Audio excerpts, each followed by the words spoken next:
Bonjour, soyez les bienvenus. Je me nomme Franck Feuardent. Je suis le propriétaire et le fondateur du musée mémorial de la Ravine sanglante, plus connu sous le nom de Bloody Gulch par nos amis anglo-américains. Ce musée mémorial se trouve dans l'enceinte du manoir de Donville, dans la commune de Méotis, tout proche à quelques pas de 40 ans, dans le département de la Manche. J'ai consacré plus de 20 ans de ma vie à recueillir le témoignage inédit de civils, de vétérans américains et allemands, comme celui de Bob Nudik, qui détruisit le 12 juin 1944, tout près du manoir, un char allemand au bazooka. Le manoir de Donville, transformé en état-major par les troupes d'élite allemandes, fut au centre de la contre-attaque des 12 et 13 juin 1944 pour reprendre en 40 ans. Elle opposa les SS de la 17e Panzergrenadier Division, appuyée par le 6e régiment de parachutistes allemands, aux célèbres parachutistes américains de la Easy Company et de la Fox Company pendant 2 jours. La bataille de la Ravine sanglante, qui dura 2 jours, fut un véritable carnage. En effet, les chars du général Barton et Roses n'hésitèrent pas à broyer les corps des soldats allemands ou américains qui étaient laissés pour morts ou blessés dans le chemin qui longe le manoir de Donville et la chapelle. Au total, 130 soldats moururent ici, avec autant de blessés. 32 civils du village perdirent la vie, dont 12 furent lâchement assassinés par les nazis. Parmi les témoignages les plus poignants que j'ai recueillis, il y a celui de Madame Ginette Simon, née Poussard, âgée de 16 ans et demi au moment des faits.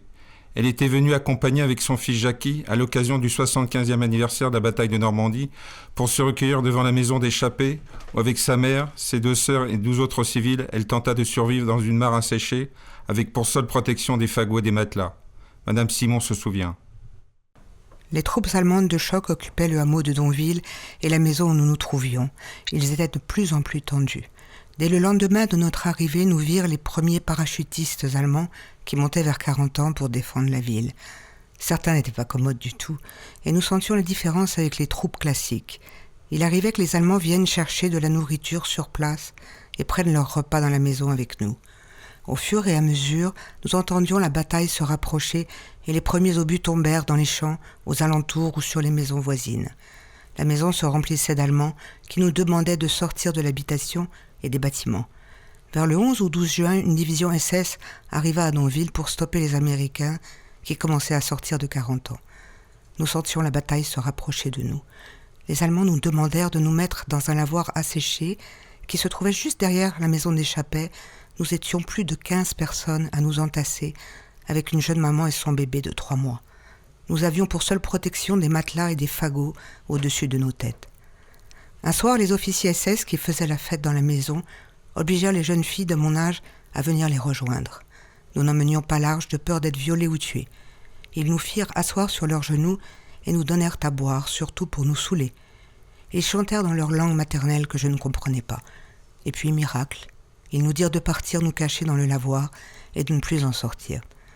Nous entendions la bataille se rapprocher de plus en plus du hameau de Donville. Les obus tombaient partout, c'était affreux. Les Allemands avaient installé des mitrailleuses dans la cour de l'habitation qu'ils faisaient fonctionner quasiment sans interruption. Tac, tac, tac, pendant presque 2 jours. Nous devenions presque tous fous. Au plus fort de la bataille, des obus tombèrent proches de notre abri. Des grenades à 3 reprises explosèrent sans nous blesser. Je n'arrive pas à expliquer comment nous nous en sommes sortis sans être tués ou blessés. À plusieurs reprises, l'un des matelas de notre abri fut soulevé par un soldat. Tantôt un Américain, tantôt un Allemand. Je me rappelle de l'état de ces pauvres soldats américains qui étaient sales et saouls. Ils devaient boire pour avoir le courage d'aller affronter les SS et les parachutistes allemands qui ne lâchaient rien. Nous sommes restés presque 2 jours sans eau, nourriture, aide quelconque.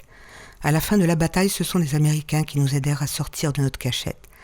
La maison Chappé avait beaucoup souffert, mais elle était restée debout. Les 2 bâtiments de la cour avaient été détruits entièrement et incendiés.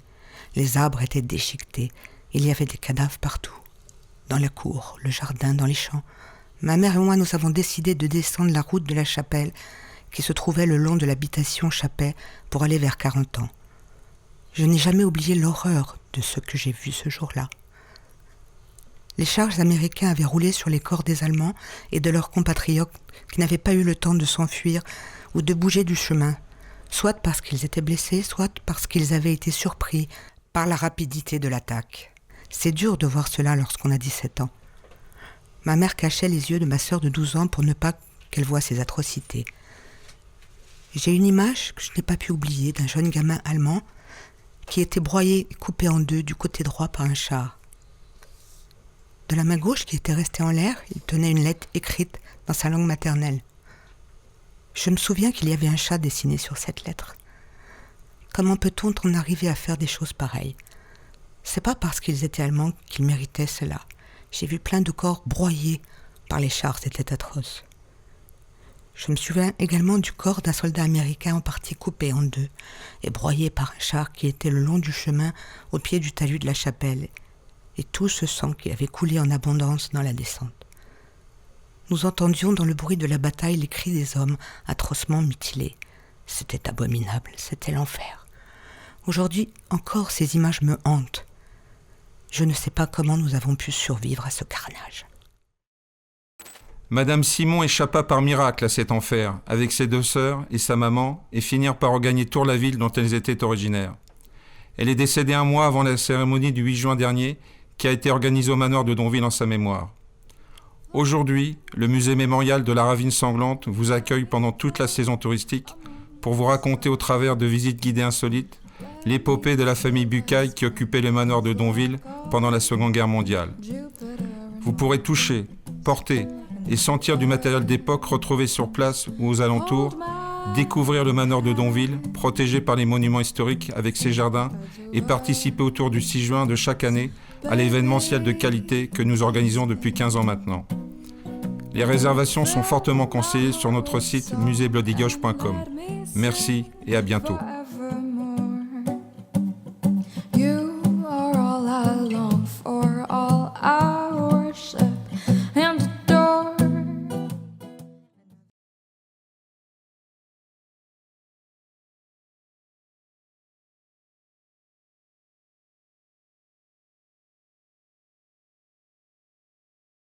Et elle a été traumatisée par ce qu'elle a vu? Oui, oui. Oui, oui, oui. Le premier Américain qu'elle a vu, il était grimé de noir, quoi. Et il avait la baïonnette et il était couvert de sang, quoi. Et puis, et ce qui l'a traumatisé également, c'est le char, le soldat allemand qui était dans les tranchées et puis qui était écrasé. Il avait son portefeuille avec les photos de ses enfants. Là. Ouais, voilà. Et puis également, quand il y avait un bassin juste à l'entrée, et les soldats allemands ils se lavaient, et il dut y avoir un avion de reconnaissance qui était arrivé, et quelques minutes après, il y a eu un avion américain ou anglais, il a mitraillé dans la cour, quoi. Et il y a eu des morts, là, ça l'avait traumatisé. Est-ce que votre maman, elle en parlait souvent de ce traumatisme, de la bataille de la Ravine sanglante? Quand il y avait l'orage, Alors, elle était intenable à l'orage. Elle se cachait, elle se mettait sous le lit, elle mettait les oreillers et tout. Elle avait peur des détonations. Et elle était tremblante comme ça.